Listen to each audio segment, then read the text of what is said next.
오늘 이렇게 그 목사님 대신해서 이렇게 설교를 하게 됐는데, 이렇게 아침에 와서 엘리베이터 문이 탁 열리는데, 이제 짐을 가지고 올라와서 엘리베이터 문이 열리는데 가장 먼저 저희를 반겨주는 게 그 성가대에 찬양 연습하는 소리였어요. 우렁찬 이 찬양 소리가 엘리베이터 문이 탁 열려자마자 탁 들리는데, 와, 이렇게 그 생명이 살아나는 듯한 그런, 와, 이렇게 파워가 이렇게 확 느껴지더라고요. 그래서 너무나 이렇게 감사했고, 오늘 또 이렇게 성가대로 수고해 주시고, 또 추석 연휴인데 이렇게 많은 분들 이렇게 이곳에 오시고 또 여러 모양으로 봉사하시고, 그런 손길들이 너무나 아름답고 너무나 감사한 것 같습니다. 오늘 이렇게 설교 제목은요, 우리가 기뻐할 이유입니다. 우리가 기뻐할 이유인데, 오늘 이렇게 이미 이 예배당에 딱 들어오는데, 모든 분들이 참 기뻐하고 있는 그런 모습을 봤어요. 이렇게 성가대 연습하고 계신 분들, 앞에 또 찬양팀에서 찬양팀 연수하고 있는 분들, 방송실에서 또 여러 이렇게 모양으로 여러분들이 섬기고 계시는데, 다들 얼굴 표정을 제가 좀 유심히 봤거든요. 오늘 설교 제목이 우리가 기뻐할 이유여서. 근데 얼굴이 다 밝아요. 다 이렇게 기쁜 모습으로, 밝은 모습으로 이렇게 봉사하는 모습을 보면서, 우리 주님께서 우리에게 기쁨을 주신 것에 대해서 참으로 감사하고, 우리가 또 정말 모두가 자원하는 마음으로, 즐거워하는 마음으로 이렇게 주님을 섬길 수 있어서 얼마나 감사한지 모르겠습니다.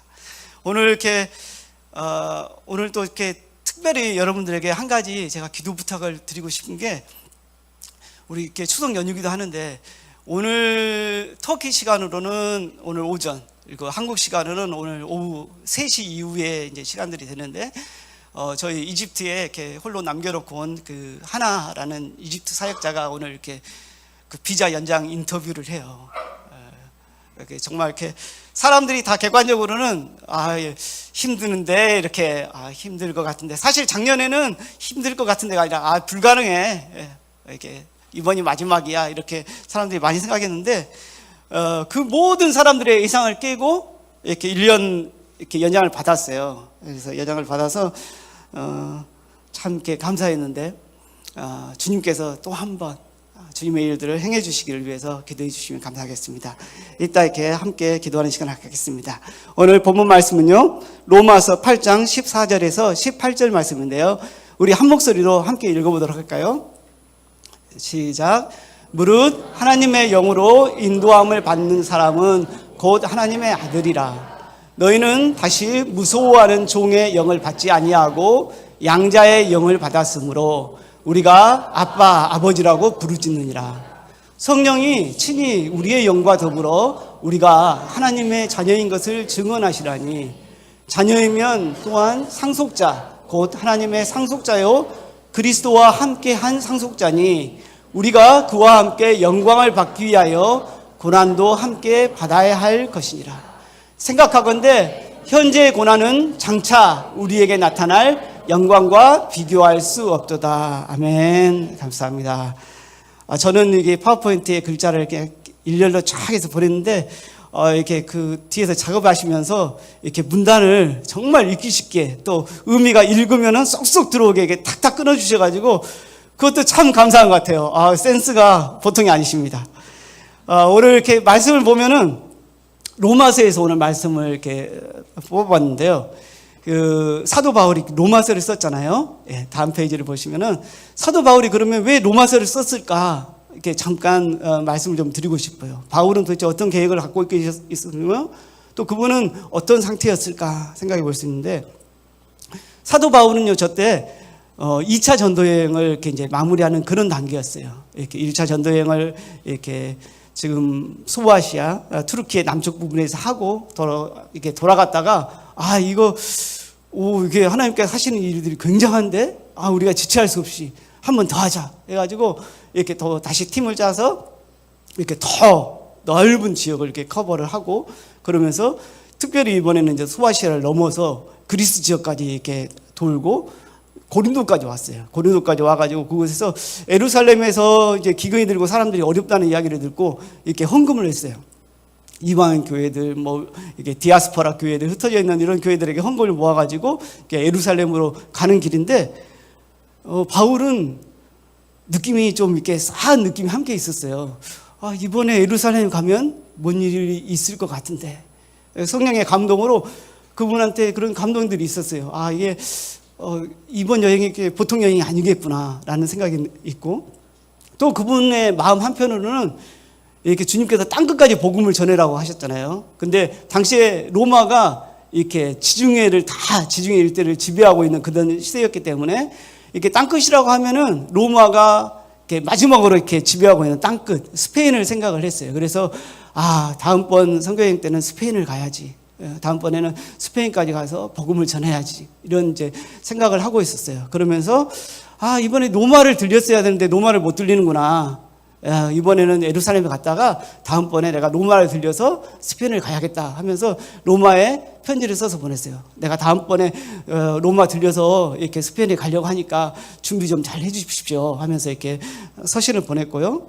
또 한 가지 이유는, 그러면서 이렇게 서신을 쓰면서 로마 교회를 생각해 보니까 로마 교회가 이렇게 좀 나누어져 있다라는 그런 이야기를 들었어요. 로마 교회가 유대인들하고 이방인들, 그러니까 헬라 사람들하고 좀 이렇게 나눠져 있는 거예요. 나눠져 있어가지고, 이게 특별히 그런 이유가, 유대인 그리스도인들이 예수님을 믿는다 하더라도 율법을 지켜야지. 율법을 지키고, 너네가 이제 하나님을 믿는 백성이 됐으니까 하나님의 법인 율법을 지켜서 그것으로 이렇게 그것으로 구원을 받아야 된다라는 그런 주장을 교회에서 많이 했어요. 그래서 로마서 바울 사도는 근데 이제 그거에 대해서 그게 아닌데, 이거 내가 나중에 가서 정확하게 알려줄게. 그렇지만 내가 이번에 편지로 내용을 이렇게 좀 알려줄게 하면서 그 내용들을 서신에 써서 보냈어요. 그래서 유대인이나 이렇게 이방인이나 그게 중요한 게 아니라, 유대인이나 이방인이나 다 믿음으로 구원을 받는다. 율법을 통해서 구원을 받는 게 아니라 믿음을 통해서 구원받고, 너네는 믿음을 통해서 새로운 삶을 살게 됐다. 새로운 사람들이 됐다. 그러니까 너희는 구약의 그 율법을 따라서 사는 그 삶이 아니라 주님께서 주시는 새로운 삶에 맞는 그러한 삶을 살아야 된다라고 이렇게 바울은 쓰고 있어요. 그래서 12장 1절에서 이렇게 보면은 결론적으로 그런 이론들을 딱 이야기하고, 12장 1절에서 그러므로 형제들아, 내가 하나님의 모든 자비하심으로 너희를 권하노니 너희 몸을 하나님께서 기뻐하시는 거룩한 산 제물로 드리라. 이는 너희의 드릴 영적 예배니라 라고 하면서, 그 삶을, 우리의 삶을 주님께로 드려라. 주님께서 우리를 구원하지 않으셨냐. 그러면서 너희는 이 세대를 본받지 말고 마음을 새롭게 함으로 변화를 받아 하나님의 기뻐하시고, 변화를 받아 하나님의 선하시고 기뻐하시고 온전하신 뜻이 무엇인지 분별하도록 하라. 이 위에 올라오니까 이게 암송이 잘 안 되네요. 예, 주님께서 새로운 삶은 율법을 이렇게 지키고, 율법을 문자적으로 지키고 그런 삶이 아니라, 변화를 받아서 심령의 마음의 변화를 받아서 완전히 새롭게 된 삶, 하나님께 드리는 삶, 그리고 하나님께 예배하는 삶. 물론 우리가 이 시간에 모여서 함께 예배하지만 우리 삶으로 드리는 예배, 우리의 마음을 변화받아서 하나님께서 정말 하나님께서 선하고 하나님께서 뭘 기뻐하시고 정말 하나님의 온전하신 그 뜻이 무엇인가, 그것을 우리가 생각하면서 그것을 자발적으로 자원하는 마음으로 이렇게 하는 것이 우리들의 삶이라고 그렇게 가르치고 있는 것들을 보게 됩니다. 다음 그림을 보면은 사도 바울이 이렇게 로마서를 써서 보내는 그런 모습을 볼 수 있고요. 그렇다면은 오늘 이렇게 본문에서 그 사도 바울이 우리에게 하고 있는 말은 뭐냐면요, 우리가 어떻게 변화되었으며, 방금 제가 간략하게 여러분들에게 말씀을 드렸는데, 우리가 또 이렇게 변화되었잖아요. 그래서 우리가 변화된 그 신분이 어떤 것이며, 그러면 우리는 어떻게 살아야 되는가라는 부분을 잘 요약하고 있는 것 같아서 오늘 본문을 다시 한번 한 절씩 보도록 하겠습니다. 첫 번째, 오늘 본문에서 말하고 있는 것은 우리의 신분이 변화되었는데, 우리의 신분이 바로 하나님의 자녀가 되었다는 것입니다. 다음 장이요. 예, 우리는 하나님의 자녀입니다. 우리가 그 전에는 정말 이렇게, 저도 사실 이 단어에 너무 감사하는 단어예요. 하나님의 자녀란. 제 개인적으로 보더라도 저는 22살에 예수님을 처음 믿었거든요. 그래서 그 전에는 정말 하나님 없이, 또 하나님을 잘 알지 못해서 정말 이렇게 믿는 사람들을 조롱하고 또 이렇게 핍박하기도 하고 괴롭히기도 하고 그런 삶을 살았었는데 주님께서 저에게 완전히 변화된 새로운 삶을 주셨어요. 그리고 정말 자격 없는 정말 이렇게 하나님 편에서 제가 생각해 보면은 원수 같았던 그런 자였는데 주님께서 부르셔서 당신의 자녀를 삼아 주셨어요. 그분을 제가 아버지라고 부를 수 있는 게 이게 얼마나 큰 특권이고 얼마나 큰 은혜인지 모릅니다. 예, 우리 14절 말씀 오늘 본문의 첫 번째인데요. 함께 읽어보도록 할까요? 무릇 하나님의 영으로 인도함을 받은 사람은 하나님의 아들이라. 오늘 이렇게 추석 연휴임에도 불구하고 그 모든 유혹을 떨쳐내고 이 자리에 오신 분들, 이렇게 말하면 여러분들 너무 이렇게 제가 폄하하는 것 같아도 너무 죄송합니다. 그게 아니라 너무나 주님이 좋고 너무나 정말 주님께 예배하는 게 기쁘고 주님 앞에 서는 것이 너무 즐거워서 그 연휴가 뭐가 중요해? 하나님 앞에 예배하는 게 훨씬 더 좋지 하면서 이렇게 달려오신 여러분들, 여러분들이 바로 하나님께서 여러분들 마음 가운데 그러한 마음을 주시고 하나님께서 그런 여러분들을 그렇게 인도하고 계시잖아요. 여러분 모두가 하나님의 영으로 그렇게 인도함을 받았기 때문에 이 자리에 있는 것입니다. 이 자리에 하나님께서 성령께서 여러분들을 이끄지 않았다면 이 자리에 앉아있을 사람이 사실 한 명도 없어요. 주님께서 우리한테 우리 가운데 놀랍게 일하셔서 우리가 다 이 자리에 올 수 있었어요. 다음 절이요. 우리 함께 읽어보겠습니다. 영접하는 자 곧 그 이름을 믿는 자들에게는 하나님의 자녀가 되는 권세를 주셨으니. 예. 우리가 하나님의 자녀가 되는 것은 우리가 예수님을 영접할 때, 우리가 그 예수님을 우리 마음 가운데 모셨을 때 그때 우리의 신분이 착 변화되는데 우리가 어떤 신분이었든 간에 우리가 어떤 죄인이었고 하나님의 어떤 원수였고 우리가 정말 하나님과 완전히 떨어져 있는 외인이었고 이방인이었고 그런 사람이라 할지라도 이렇게 알아보는 카피르라는 단어가 있어요. 이렇게 그 이방민들 하나님 없이 사는 사람들 죽여도 이렇게 죽어 마땅한 그런 사람들 카피르라는 단어를 쓰는데 그래서 그 사람들이 이렇게 사람을 이렇게 처형하거나 뭐 목을 이렇게 이게 명절에 이런 비유를 이런 말을 하기는 좀 그런데 이게 좀 살벌하게 이렇게 사람을 살해하잖아요. 짐승을 잡듯이. 그걸 사람으로 안 보기 때문에 그래요. 카피르이기 때문에 하나님 없는 그런 존재이기 때문에 마땅하다고 생각하는 거예요. 그런 카피르였던 뭐든 간에 예수님을 우리가 이렇게 받아들이고 영접하는 그 순간에 우리의 신분이 쫙 일순간에 변화돼서 우리가 하나님의 자녀가 된 것을 볼 수가 있습니다. 혹시 이 자리에도 그럴 사람이 이렇게 거의 없을 거라고 생각하지만 아직 예수님을 영접하지 않는 분이 계시다면은 꼭 그 주님 정말 이렇게 뭐 다 공감하실 거예요. 그분보다 좋은 분은 세상에 없잖아요. 그분과 비교할 수 있는 분은 세상에 없잖아요. 그분을 우리가 마음속에 모시는 순간 정말 우리의 삶이 놀랍게 변화되고 주님께서 우리 삶 가운데서 동행하시면서 우리를 이끌어 가시잖아요. 그 좋으신 주님을 꼭 영접하여서 하나님의 자녀가 되는 그런 특권을 모두가 누리시길 바랍니다. 예, 다음 절이요. 예, 다음 절이요. 예. 함께 읽어보겠습니다. 너희는 다시 무서워하는 종의 영을 받지 아니하고 양자의 영을 받았으므로 우리가 아빠, 아버지라고 부르니라. 예. 이렇게 종의 영은 이렇게 두려워하는 거예요. 우리가 이렇게 혹시 오늘 예배 나오는데 예배 빠지면 하나님께서 벌 주실까봐, 헌금 안 하면 하나님께서 더 큰 손해를 입힐까봐. 그래서 이렇게 나온 사람이 있다면은 아직도 사실 종의 영 가운데 있는 사람이에요. 그런데 자녀는 그렇지 않잖아요. 우리가 예수님을 영접한 순간 우리의 신분이 하나님의 자녀가 됐잖아요. 하나님의 귀한 아들, 딸들이 됐어요. 그래서 아들, 딸들은 언제든지 그분을 아빠, 하나님을 아빠, 아버지 이렇게 부를 수 있는 그런 사람으로 우리가 다 변화되잖아요. 제가 기억나는 게 요르단에 있었을 때요. 자주 여러분에게도 이렇게 말씀을 드렸던 무함마드라는 첫 번째 이렇게 처음으로 이렇게 침례를 받았던 그 친구인데 그 친구하고 제일 처음에 이제 성경 공부를 하기로 하고 성경 공부도 아니죠. 그냥 함께 성경을 읽기로 하고 처음 성경을 읽은 날이에요. 처음 성경을 읽은 날 산상수훈 말씀을 함께 읽었는데 성경을 쭉 읽고 나서 그 친구가 눈이 동그래져 가지고 저를 말똥말똥 쳐다보는 거예요. 말똥말똥 쳐다보면서 그러면서 정말 이렇게 상기된 목소리로 그러는 거예요. 하나님이 정말 이분 맞아? 하나님이 정말 이분이야? 라고 몇 번을 저한테 묻는 거예요. 하나님이 정말 이분이야? 맞아. 하나님이 정말 공중에 나는 새도 먹이시고 들에 핀 백합화도 입히시는 바로 그런 분이야?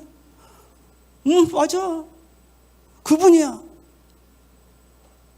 일순간 그 친구 얼굴이 확 환해지면서 잊어버릴 수가 없어요. 일순간 그 친구의 표정이 확 바뀌면서 지금 와, 그럼 난 걱정할 필요가 없겠네. 그럼 난 이제 걱정할 이유가 없네. 그 친구가 이렇게 난민이 되어서 이렇게 조국을 떠나 요르단에 이렇게 난민이 되어서 넘어왔을 때 매일 편하게 다리를 뻗고 자본 적이 없었다고 그랬어요. 내일은 어디 가서 먹을 걸 구해서 처자식들을 이렇게 굶기지 않을까? 어떻게 우리 자식들의 미래는 어떻게 될까?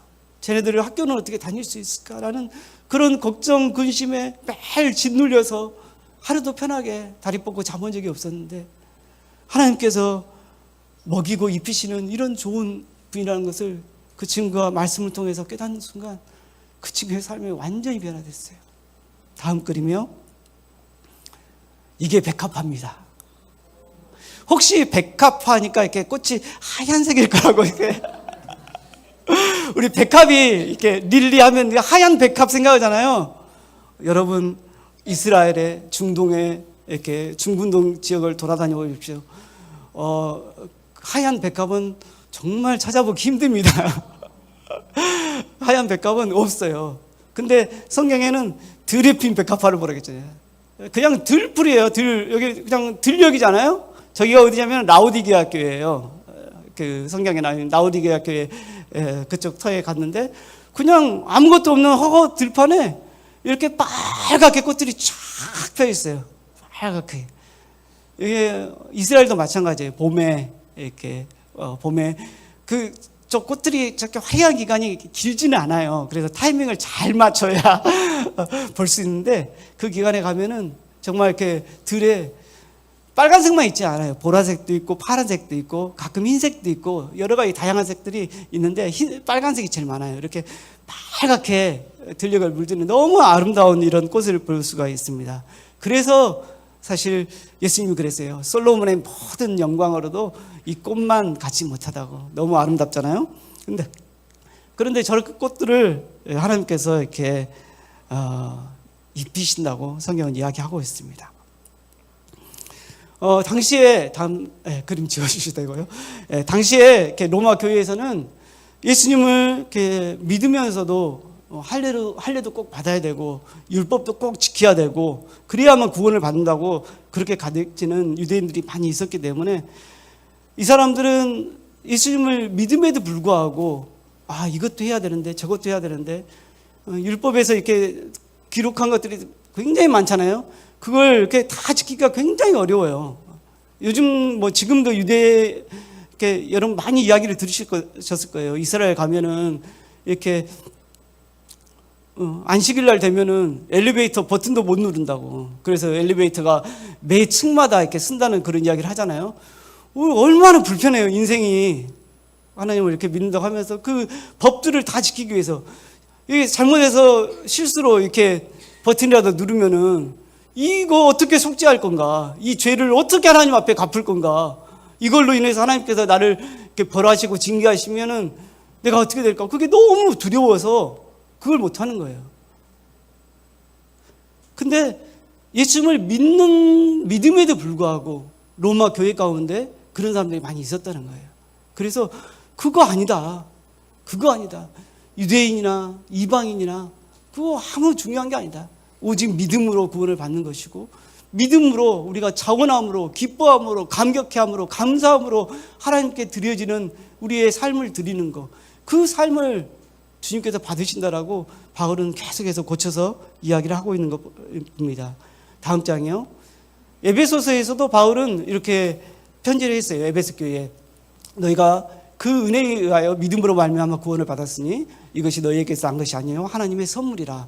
행위에서 난 것이 아니 누구든지 이는 자상치 못하게 하려 함이라는데 못하게 함이라. 제가 애우고 있는 게 약간 옛날 구버전이어가지고 좀 헷갈리는데, 예, 주님은 은혜로 우리를 구원하셨어요. 우리가 율법으로 뭘 이렇게 행위를 열심히 하고 뭔가 이렇게 전도를 죽어라고 열심히 하고 교회 봉사를 죽어라고 하고 막 헌금을 죽어라고 하고 막 이렇게 했기 때문에 하나님께서 우리를 구원하신 게 아니라 그냥 우리를 사랑하셔서, 그냥 우리를 너무 사랑하셔서 그래서 우리를 그분이 그냥 구원하기로 작정하셨어요. 이렇게 우리의 모습을 보니까 너무나 부족함에도 불구하고. 다음 장이요. 로마서 8장 16절에 보면은 우리 함께 읽어보도록 합시다. 성령이 친히 우리의 영과 더불어 우리가 하나님의 자녀인 것을 증언하시라니. 이렇게 사도 바울은 로마서에 이렇게 서신을 쓰면서 이런 표현을 했어요. 성령님께서 친히 우리의 영과 더불어서 우리가 자녀라는 것을 증언하고 있지 않냐. 성령께서 친히 우리에게 말씀하고 있지 않냐라고 하는데, 여기서 이제 사실은 저기에 더불어 증언하시다니 이게 한 단어예요. 이렇게 제가 쉼마르트레이네. 쉼마르트레이. 쉼은 우리 이렇게 쉼 들어가면은 동정하다라든가 이렇게 함께하다 이런 뜻이 아니에요. 이게 되게 마트레이는 마터, 이렇게 증언하다 또는 순교하다 그런 데서 오는 단어인데, 이렇게 한 뜻이 뭐냐면은 이렇게 지지하면서 도와주면서 이렇게 증언하는 거예요. 도와주면서 그걸 이렇게 확신하도록 갖도록 이렇게 증언하는 거죠. 그런데 이게 보면은 쉼이라는 이렇게 그 더불어라는 그런 의미가 함께 더불어 있어요. 이렇게 있는 걸 봐요. 이거 보면은 하나님의 그 성령께서, 주님의 성령께서 우리 가운데, 우리의 마음에, 우리의 심령에, 우리의 영에 이렇게 함께 하면서 이렇게 도와주는 거예요. 우리의 영이, 우리의 마음이, 우리의 심령이 확신을 가질 수 있도록 그분이 도와주시고, 그분이 깨닫게 해주시고, 그분이 이렇게 알려주시는 그런 일들을 하는 거예요. 근데 여기에 이렇게 더불어라는 단어를 우리가 좀 생각해 보면은 우리의 관계가, 하나님과의 우리의 관계가 좀 친밀할 필요가 있어요. 그렇죠? 이렇게 주님은 우리하고 함께 하면서 이걸 막 이렇게 함께 동행하고 함께 우리 안에 함께 하면서 이걸 막 증언해 주기를 원하고 확신을 주기를 원하고 이렇게 그렇게 하기를 원하는데, 우리가 주님과 관계가 멀면은 그걸 잘 못 느껴요. 사실 이렇게 사실은 저건 느낌이잖아요. 저기 있는 것은 사실은 느낌이에요. 그냥 그런 느낌이 드는 거예요. 강한 확신이 든다는 게, 그렇잖아요. 이론적으로 막 이렇게 막 타당하게 하는 게 아니라 우리의 마음 가운데 네가 하나님의 자녀잖아 라고 이렇게 마치 음성을 들려주는 것처럼 그렇게 그분이 도와주시는데, 그것은 우리가 그 주님과 정말 친밀할 때, 주님과 이렇게 친밀하고 가까이 있을 때 주님께서 늘 우리를 도와주시고 함께 하시는 것들을 보게 됩니다. 다음 장이요. 두 번째 말씀드리고 싶은 것은 우리의 신분이 하나님의 상속자가 되었다는 것입니다. 다음 절이요. 예, 우리 함께 읽어보도록 하겠습니다. 자녀이면 또한 상속자, 곧 하나님의 상속자요 그리스도와 함께한 상속자니 우리가 그와 함께 영광을 받기 위하여 고난도 함께 받아야 할 것이니라. 예. 자녀면은 뭐 특별히 이렇게 그 사람이 어디 가서 일을 열심히 하고 돈을 많이 벌고 뭔가를 해야 그 상속자가 되는 게 아니잖아요. 그렇죠? 자녀이면 그냥 상속자예요. 자녀면은. 저희 집에는 사실 저희 집은 아들이 하나밖에 없어요. 외아들이에요. 그러니까 이 부모가 다 죽으면은 제가 재산을 다 독점하게 돼 있어요. 약간 억울한 면이 있는데, 아직 어디 뭐 직장을 다녀본 적도 없고 알바를 제대로 해본 적도 없고 돈을 갖다 쓰기만 하지 한 푼 집에 벌어오지도 않아요. 용돈, 매달 용돈을 받아가면서 저한테 한 번도 용돈을 안 주더라고요. 근데 이게 별로 괘씸하게 느껴지지 않더라고요. 이 괘씸한 놈 이런 생각이 안 들어요. 그냥 당연하니까, 자녀니까. 우리가 하나님의 자녀가 됐다는 것은 하나님의 유업을 상속받는 그런 상속자가 됐다는 거예요. 아들은 너무나도 당당하고 뻔뻔스럽게 자기 부모의 집을 내 집이라고 이야기를 해요, 친구한테.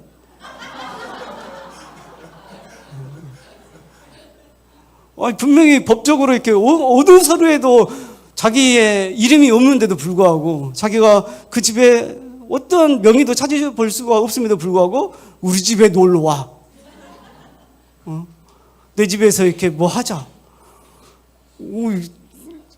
무슨 배짱인지 모르겠어요. 그런데 우리가 하나님의 자녀이면은 사실은 하나님의 것이 우리 것이라는 걸 의미를 해요. 하나님의 것이. 우리가 하나님께 아까 강조하고 있잖아요. 하나님께 우리가 이렇게 아빠라고 부를 수 있다고. 아빠 용돈 좀 줘요. 요즘 배고파 죽겠어. 하면은 야, 진작 말을 하지. 그거 이렇게 왜 그래? 진작 말을 했어야지 하면서 이렇게 주잖아요. 여러분, 하나님 앞에 앙부하고 내 힘으로 어떻게 좀 해보겠다고 쭉 짜서 이렇게 하다가 뭐 이것도 해보고 저것도 해보고 다 안 돼가지고 마지막에 주님 저 좀 살려주세요. 그러지 말고 좀 미리미리 주님, 이렇게 제가 이렇게 이번에 뭐 직장을 구해야 되는데 주님 좀 인도해 주십시오. 주님, 이번에 이렇게 대학을 가야 되는데 어디로 가야 되는지 좀 주님께서 인도해 주십시오. 주님, 어떤 인생의 선택의 기로에서 주님께 좀 묻고 그분과 동행하면서 그 길들을 걸어가면 좋잖아요. 근데 주님은 빼버리고 혼자 이것도 했다가 안 되고 이것도 했다 안 되고 저것도 했다 안 되고 해서 마지막 코너에 물려가지고 주님 살려주세요, 아버지 살려주세요 하면은 아버지가 깜짝 놀래요. 그쵸? 야, 진작 말 좀 하지. 그걸 왜 지금 말하는데? 진작 좀 말 좀 하지. 야, 사실은 나도 답답했다. 내가 너 도와주려고 이렇게 너를 도와주기 위해서 내가 모든 걸 다 준비해놨는데 왜 그러느니? 여러분, 하나님께서 천지를 창조하실 때 인간을 언제 창조했죠? 맨 마지막에 창조했어요. 인간을 왜 맨 마지막에 창조했겠어요? 하나님께서 이렇게 천지 창조를 할 때 보면 그분이 말씀으로 다 창조했다고 그래요. 말씀으로 빛이 있으라니까 빛이 딱 생겨요. 동물들, 뭐 짐승들, 산, 바다, 뭐 이 모든 것들을 하나님이 말씀만 하니까 그게 짝짝짝짝짝 다 만들어졌어요. 다 만들고 마지막 날 주님이 뭐 하셨죠? 손을 이렇게 딱 하고 재료를 가져다가 손수 빚어 만든 게 그게 사람이에요. 사람은 하나님이 말씀으로 인간이 있을지어다 해서 생겨난 게 아니에요. 하나님께서 작품으로, 그분의 작품으로 이렇게 만드셨어요. 마지막 날 모든 걸 다 준비해 놓고 아담을 만들기 전에 이미 에덴 동산을 다 만드셨어요. 에덴을 다 모든 걸 다 만들어 놓으시고 마지막에 사람을 만들어서 그 가장 주님께서 예배해 놓은, 그분이 준비해 놓은 가장 좋은 곳으로 그렇게 인도해 갔던 것들을 봅니다. 주님은 당신의 자녀를 그렇게 인도하시는 분이에요. 당신의 자녀를 그렇게 도와주시기 원하고 최고의 것을 자녀에게 주기를 원하는 그런 분이세요.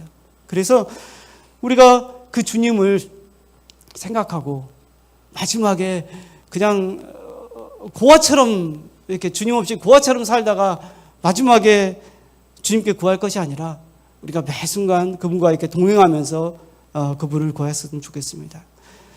다음 장이요. 우리 이렇게 직장에서 보면은 사장하고 직원하고는 이렇게 일하는 마인드가 다르잖아요. 그렇죠? 그냥 우리가 식당에 가서 이렇게 음식을 주문해도 이렇게 음식 주문을 받는 분, 음식을 가져다 주신 분이 종업원인지 사장님인지 여러분 압니까 모릅니까? 그분이 말 안 해도 아무 말 안 했는데도 저분은 사장님이다. 저분은 종업원이다. 저분은 사장님은 아닌 것 같은데 최소한 사장님의 친척이거나 사장님의 이렇게 자녀거나 그렇다. 말 안 해도 우리가 알잖아요. 말 안 해도 이렇게 사장과 직원이 말 안 해도 그 마인드라든가 그 모습을 우리가 그냥 보면은 압니다. 보면 알기 때문에 우리의 삶도 그래요. 우리의 살아가는 그런 모습을 이렇게 봤을 때 종인지 정말 하나님의 자녀인지 그냥 알아요. 여러분들끼리도 옆에 계신 분들 한번 얼굴을 봐보세요. 이분이 하나님의 자녀로 살고 있나? 이분이 이렇게 종으로 살고 있나? 종처럼 이렇게 마지못해 시킨 일만 이렇게 억지로 하고, 폐의가 있으면 하고 폐의가 없으면 안 하고, 그런 풍뿐인가? 근데 자녀는 그렇지 않잖아요. 아무런 어떤 대가 지불이 없음에도 불구하고 그냥 그걸 다 해요. 큰 기업이나 이렇게 그 회사에, 다음 장이요. 아니, 지워주세요. 아니, 지워주십시오. 그림 이렇게. 예, 이렇게 오너 아들 같은 경우에 이렇게 드라마 같은데 보면 그런 게 많이 나오잖아요. 오너 아들이나 오너 딸이나 이런 사람들이 회사에 이렇게 그 신분을 감추고 다시 취업하는 경우가 있잖아요. 취업해요. 드라마에 보면 그런 거 많이 나오죠. 좀 극단적인 드라마는 청소부로 이렇게 취업을 하게 돼요. 청소부로. 그래서 나중에 직원들을 깜짝 놀라게 해주잖아요. 그 청소부로 들어가가지고 회사에 무슨 일이 있는가 이렇게 다 보고 회사의 상황들 정확하게 다 이렇게 파악하고 그런 일들을 하잖아요. 그런 일들을 해가지고 자신이 이제 드디어 오너가 됐을 때, 이렇게 회사를 물려받는 그 날, 그 사람이 이렇게 정확하게 인사를 할 수 있고 정확하게 모든 일을 처리할 수 있도록 그 사람이 고생을 사서 하는 거잖아요. 고생을 사서 이렇게 딱 했을 때, 드라마니까 그렇죠. 했을 때 그 마지막 날, 그 사람이 그 회사의 오너가 되는 날 이렇게 빛나는 것들을 볼 수가 있잖아요. 그걸 떠나서 이렇게 기업이나 이렇게 이제 어떤 이렇게 대기업 같은데 이렇게 그 자녀들 보면은 유학도 가고 뭐 경영도 공부하고 그걸 많이 준비를 해요. 그냥 놀고 먹는 게 아니라. 그래서 사람들이 이렇게 이제 수근수근 하잖아요. 이렇게 이제 그 기업에 이렇게 오너 되시는 분이 이제 물러날 때가 됐을 때, 은퇴하게 됐을 때 많이 이야기를 하잖아요. 그래서 저 실력 없는 친구가 이 회사를 물려받는다고? 야, 이거 회사 말아먹겠다, 망하겠다. 이런 이제 수근수근한 그런 이야기도 나오고, 어이구, 사장님 아들 잘 키우셨네. 훈련 잘 시키셨네. 사장님보다 더 훌륭한데? 이런 평가들이 직원들 사이에 또 다른 사람들 외부에서도 그런 평가들이 있잖아요. 그래서 우리가 살아가면서 이렇게 좀 상속자들은 일부러 고난을 받는 경향이 있어요. 일부러 고난의 길을 택하고 일부러 고난을 받고, 그 이유는 우리가 이렇게 그걸 준비를 하는 거죠. 우리 다음 장이요. 우리가 그 바뀐 신분이 어떤 거냐면은 방금 회사 오너의 그 자녀들처럼 영광을 받을 거라는 거예요. 우리가 이렇게 하나님의 유업을 받는 상속자잖아요. 하나님의 유업을 받는 그 상속자인데 그날 우리가 이렇게 얻게 되는 영광이 엄청날 거예요. 그 영광이 엄청날 건데, 우리 다음 장이요. 함께 읽어보겠습니다. 생각하건대 현재의 고난은 장차 우리에게 나타날 영광과 비교할 수 없도다. 고난은 우리가 얻을 영광을 더 아름답게 제가 굉장히 긴장을 했나 봐요.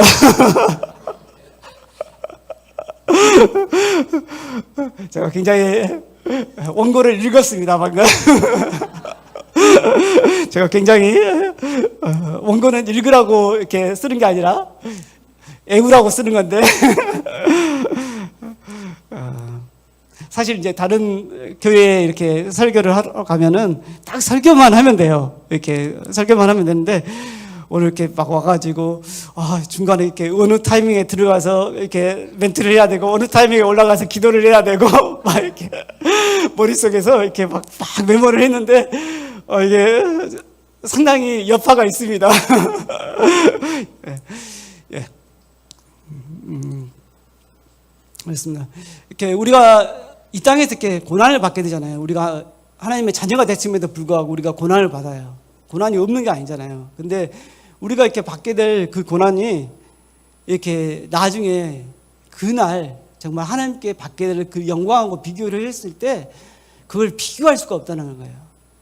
근데 그렇다면 이 고난이 왜 이 땅 가운데 있을까라고 생각을 해봤을 때, 우리가 아까 제가 방금 전에 그 상속자 이야기를 할 때 그 상속자가 될 사람, 상속자가 될 자녀 이런 사람들이 준비를 하잖아요. 미래를 준비하는데 그냥 정말 아무 준비도 없이 허랑방탕하게 자기 멋대로 이렇게 멋대로 그냥 살고 이런 사람에게 그 웬만하면 회사를 안 맡겨요. 그렇죠? 정말 어쩔 수 없는 경우가 아니고서는 안 맡기고 다른 자녀를 찾게 되고 뭐 다른 대안을 찾게 되고 아니면 너는 경영에서 빠져라. 이렇게 전문 경영을 도입하겠다 뭐 라든가 여러 가지 방법을 해서 그 사람한테 일을 안 맡기잖아요. 근데 이렇게 자녀이고 상속자이고 이런 사람들은 본인이 이렇게 준비를 해요. 본인이 준비를 하고 사서 고생을 하잖아요. 사서 고생을 하고 훈련을 하고 일부러 아까 이렇게 심한 드라마 같은 경우는 일부러 청소부로 들어가 가지고 거기서 온갖 괄시와 온갖 이렇게 멸시를 받으면서 회사의 상황을 정확하게 파악하고 그렇지만 그 멸시를 받으면서 그 사람이 슬펐을까요? 마음에 막 그게 전혀 그렇지 않죠. 네가 지금 뭐 한참 몰라서 지금 이렇게 그러는구나. 한참 몰라서 지금 네가 그러고 있지라고 이렇게 속으로 생각을 하잖아요. 그런데 그럼에도 불구하고 그러한 고난의 과정들을 통과하는 것은 나중에 그 영광을 받게 될 그 순간에 그 영광의 그 순간을 더욱 빛나게 만들어요.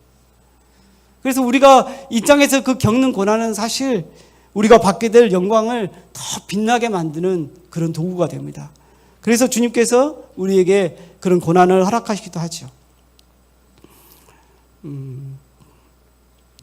우리가 이렇게 우리가 갖고 있는 우리가 하는 이 신앙생활은 아까 수차례 말씀드린 것처럼 어떤 율법주의자들이 하는 것처럼 또 그냥 종교 의식만 하면은 이렇게 신앙생활 하는 것처럼 그렇게 사는 건 아니잖아요. 우리가 하나님과의 정말 살아있는 그 관계 가운데서 정말 하나님께 주고받는 그런 게 있는 거잖아요. 매일 살아서 그 주님과 동행하고 그 주님과 대화하고 그 주님의 인도하심을 받고 정말 그 주님과의 그 살아있는 관계가 있기 때문에 때로는 막 주님으로 인해서 기뻐하고 춤추고 노래하고 때로는 정말 주님의 공의가 이렇게 무너져 있는 그런 것들을 봤을 때 막 마음이 안타깝고 속이 상하고 하나님 나라와 너무나 이렇게 달라져 있는 그런 모습들을 봤을 때 막 그걸 어떻게든 정말 복구하고 싶고 어떻게든 그걸 회복시키고 싶고 어떻게든 그게 정상으로 좀 돌아가게 만들게 싶은 그런 마음들이 우리 안에 자연스럽게 들고 그러면서 우리가 그런 자리를 찾아서 이렇게 봉사도 하게 되고 그런 자리를 찾아서 그렇게 더 정말 이렇게 아름답게 세울 수 있는 더 온전하게 할 수 있는 그 일들을 찾아서 우리가 여러 가지 일들도 함께 하는 거잖아요. 그런데 이 세상은 굉장히 불완전한 그런 관계 가운데 있어요. 그렇죠? 우리가 이렇게 그렇다 보니까 갈등이 없을 수가 없죠. 이 세상에 하나님 나라는 아니잖아요. 현재 완성된 하나님 나라가 있기 때문에 우리는 끊임없이 이 세상 속에서 갈등을 하게 되고 타협의 그런 유혹들을 많이 받게 돼요.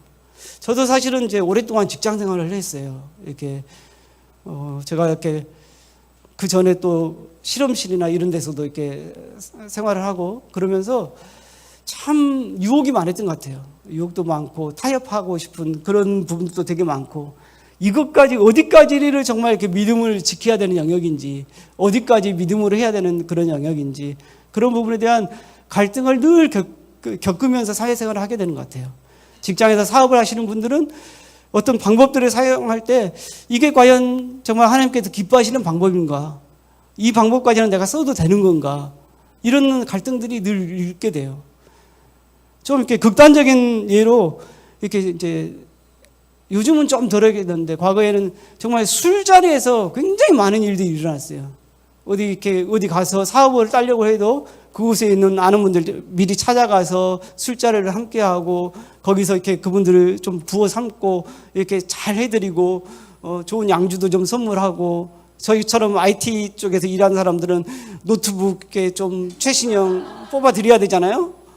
뽑아드리고 이거 드리고 막 이렇게 하고 막 그러기도 하고 좀 극단적인 방법을 쓰는 데까지 있어요. 그게 도가 지나치면 업체들 간에 그 경쟁이 도가 지나치면은 진짜 이렇게 막 성접대까지 가는 그런 데도 있었어요. 그래서 이렇게 저희도 회사에서 사장님 다행히 크리스찬이어가지고 어느 정도 이렇게 선을 그어놨어요. 이 선은 넘지 말자. 이거 이상은 하지 말자라는 그런 좀 이렇게 안전 바운더리를 뒀던 게 시간이 지나고 나니까 참 감사했었어요.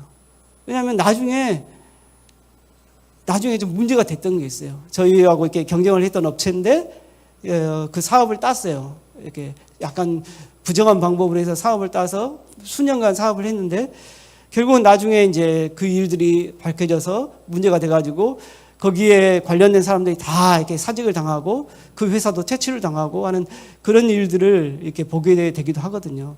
그래서 우리가 정말 살아가면서 정말 이렇게 당장에는 좀 손해를 보는 것 같고 당장에는 이게 아닌 것 같더라 하더라도 그 순간순간 모든 것들을 정말 기도하면서 특히 이렇게 사업하거나 이러신 분들은 정말 기도가 많이 필요한 영역인 것 같아요. 정말 기도 많이 하시면서 정말 하나님께서 기뻐하신 것이 무엇인가를 찾아서 그 일들을 선택하셨으면 좋겠습니다. 제가 한 가지만 더 이렇게 말씀을 드리려면은 저 같은 경우에도 이렇게 이제 술을 안 마셨어요. 직장 다니면서. 그 이제 술 때문에 여러 가지 좀 아픈 기억들이 있었어요. 사실은 제가 첫 직장도 이렇게 지도 교수님께서 세우신 그곳에 그분이 이렇게 데려가겠다고 제가 더구나 당시에 군대도 이렇게 안 가가지고 이렇게 TU가 있는데 이렇게 병역등대 TU가 있는 회사를 가야 되는데 그 지도 교수님이 너는 내가 데려갈게 하면서 이렇게 이야기를 했어요. 그래서 그 교수님한테 너무너무 잘 보이고 싶었어요. 그리고 그분이 함께 데려가는 선배에게 굉장히 잘 보이고 싶었어요. 그래서 그분이 주는 술은 제가 거절을 못했어요. 그 선배가 따라주는 술은 제가 거절하지 못했어요. 그리고 사실은 교회에서 굉장히 다양하게 봉사하고 당시 교회 부장 이런 장 타이틀 되게 많이 갖고 있었고 목자도 하면서 이렇게 여러 가지 타이틀을 갖고 있으면서 많이 봉사를 하면서도 그분에게는 그러지 못했었어요. 그런데 그게 어그러졌어요. 나중에 이제 그곳에 들어가기 직전에 금년에 TU가 없다는 거예요. TU가 없어서 그 모든 것들이 이제 어그러지고 그런데 그게 저한테 너무나 감사한 일이 됐어요. 이거 당시에 그게 대학을 이제 졸업하고 한 2월 달 정도에 그분이 TU가 없다는 거예요. 그래서 지금 4월까지 취업을 못하면 군대를 가야 되는 이제 그런 상황인데 2달 남겨놓고 그런 일이 발생했어요. 그래서 하나님 앞에 납작 엎드렸던 기억이 나요. 주님 죄송합니다. 제가 주님의 방법을 택하지 않고 그냥 세상의 방법들, 사람들이 이렇게 모든 사람들이 가는 그 길들을 택하고 그 방법을 택했던 것들이 정말 주님 앞에 너무나 부끄럽습니다. 하고 이렇게 주님 앞에 기도하고 그 다음에 한 회사에 원서를 내면서 그 회사 이렇게 이력서에 직업란이 있었는데 직업란에다가 제 신앙 고백을 적었어요. 직업은 하나님께서 사람들에게 각 사람들에게 재능을 주시고 그 재능을 따라서 세상을 섬기고 다른 사람들을 섬기게 하셨는데 저에게는 IT 쪽에 이런 재능을 주셔서 세상을 섬기게 하시는 것 같습니다. 라는 신앙 고백을 쭉 써가지고 이렇게 회사에 원서를 냈는데 감사하게도 그 회사에 이렇게 합격이 됐고 또 그 원서를 읽으신 팀장님이 그 신입사원 환영회 하는데 이제 그 다른 모든 팀원들에게 이 친구는 독실한 크리스찬이니까 이 친구에게 술을 권하지 마십시오라고 그분이 먼저 앞에서 이렇게 이야기를 해주셔서 회사 생활에 참 편했던 그런 기억이 있습니다. 우리 다음 장이요. 네. 구몽이라는 소설이 있습니다. 이렇게 학교 다녔을 때 어렸을 때 일부분을 읽어봤을 건데 이렇게 성진이라는 사람하고 팔선녀 이런 꿈 얘기죠. 이 사람들이 이렇게 죄를 범했는데 하룻밤에 꿈을 통해서 그걸 깨닫게 하는. 그래서 이 사람이 성진이라는 그 주인공이 양소희라는 사람으로 이렇게 환생을 해가지고 세상의 온갖 부경화를 누리고 이렇게 부인을 7명이나 부인과 첩을 7이나 얻고 막 이러면서 그렇게 막 사는데 그렇게 한참 사는데 거기에 이제 그 사람에게 가르침을 주는 그 사람이 이렇게 돌기둥을 딱딱 2번 치니까 꿈에서 팍 깨요. 그리고 그 사람이 누렸던 그 모든 것들이 하룻밤의 꿈이었다는 것을 그 사람이 깨닫게 되죠. 다음 장이요. 네, 지워주십시오. 우리 시편 73편 20절을 읽어봅시다.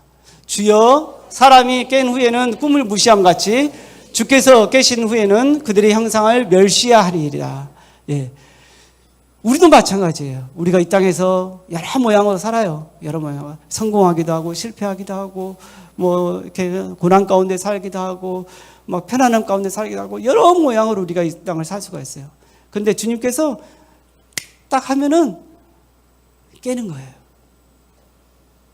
마치 이렇게 봄날 한숨 자고 낮잠 자다가 깬 것처럼 어느 날 우리가 딱 잠에서 깨는 그 날이 있는 거예요. 그렇다면 이 땅의 삶이 굉장히 찰나에 굉장히 짧은 그런 삶이잖아요. 그렇다면 우리는 이 땅에서 어떠한 삶을 살아야 될까요? 우리가 좀 이 땅의 삶이 이렇게 짧은 하룻밤의 꿈 같은, 그리고 어느 날 그 꿈에서 깨면은 아무것도 기억을 못한다는 거예요. 아무것도 기억을 못하는 게 아니라 이 땅에서 저희가 살았던 모든 것들을 그냥 무시하게 되는, 이 땅의 모든 삶을 무시하게 되는 그런 순간이 온다는 거예요. 그런데 무시해도 좋을 만한 그런 순간이 왔을 때 우리가 후회하지 않으려면 어떻게 우리는 살아야 될까? 다음 장이요. 예, 우리 함께 읽어보도록 합시다. 오직 너희를 위하여 보물을 하늘에 쌓아두라. 거기는 좀이나 동록이 헤아지 못하며 도둑이 구멍을 뚫지도 못하고 도둑질도 못하느니라. 아멘. 예. 때문에 우리는 좀 이렇게 멀리 볼 필요가 있어요. 무슨 투자를 하더라도 이렇게 바로 눈앞에 있는 게 아니라 멀리 있는 걸 좀 보는데, 우리가 좀 멀리 보는 것은 좀 이 땅의 그 짧은 시간, 꿈 같은 이 짧은 시간 이후에까지 좀 우리가 그것까지 고려한 그런 투자를 해야 되지 않나. 그러한 삶을 우리가 살아야 되지 않나. 라는 생각을 하게 됩니다. 우리가 이 땅에서 정말 참으로 좋은 직장을 얻고 자녀를 좋은 학교에 보내고 정말 사회적으로도 성공하고 사람들에게 명성을 얻고 사람들한테 존귀를 받고 하는 그런 모든 것들도 우리 삶에 참 의미가 있지만, 그 이후에 그것보다 그러면서도 우리가 결코 놓쳐서는 안 되는 그런 가치 있는 삶을 우리가 이렇게 잊어버리면 안 될 것 같습니다. 우리가 좀 영혼을 생각하면서 그 영혼에 투자할 줄 아는 그런 지혜가 우리에게 필요한 것 같습니다. 예, 마지막 절입니다. 함께 읽어보겠습니다. 예, 함께 읽겠습니다. 주 안에서 항상 기뻐하라. 내가 다시 말하니 기뻐하라. 예, 우리는 착각하시면 안 되는 게 주 안에서 기뻐해야 됩니다. 이렇게 주 안에서 기뻐해야 돼요. 이게 사기쳐서 돈 벌고는 그걸로 기뻐하면 안 돼요. 그렇죠?